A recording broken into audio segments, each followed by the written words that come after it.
where we talk about developing our research question and how we're going to get the data, what kind of data we want.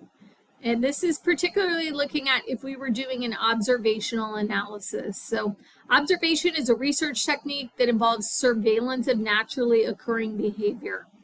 So this is just going to vary. Some people may use this method, some people may not.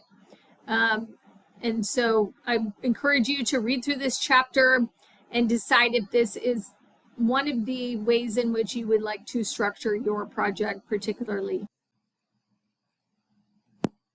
There's even information in here about just observing things that are happening on social media.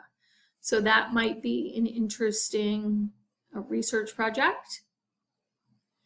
One of the things that we're looking at here, we talked about earlier in the semester, is this idea that make sure what you think you're measuring is actually what you're measuring. And so this is an interesting table that actually exactly talks about that very thing with social media. So if your goal is exposure, for example, then you're not looking at bounce rate necessarily, or downloads, right?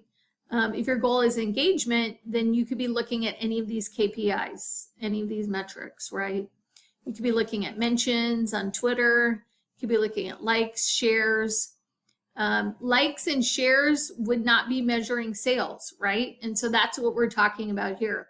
So as you look at what your goal is, you want to make sure that you're actually measuring what you think you're measuring. And so there's a lot of information about social media.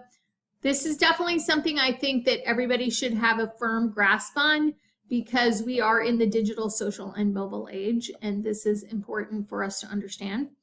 And you get a lot of information in a data analytics course, so that's another great either certification to get or micro certification to add to your skill set. One of the things that I talk a lot about with my students is the idea of talent stacking.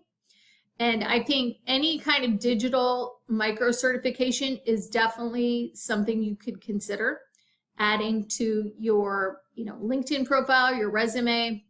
Obviously, you're getting a master's degree, so you pretty much have things covered over the time that you are getting your degree. But as you move forward into the workforce and you're 3, 5, 7 years out of your master's degree, I think that micro certifications will definitely keep you up to date. I get as many micro certifications as I can, especially as it relates to digital. Finally, as we wrap up this topic, we could consider a content analysis. So this is another just great way for you to develop a research project around content that you have available. And interestingly enough, I have done content analyses in my position as a professor. So one of the research studies that I did was I went on university websites in their marketing departments to uncover how many digital marketing courses each university was teaching. And so because that's just readily available information, I was able to just get that off of companies' websites. So have a great week, and let me know if you have any questions as you work through this material.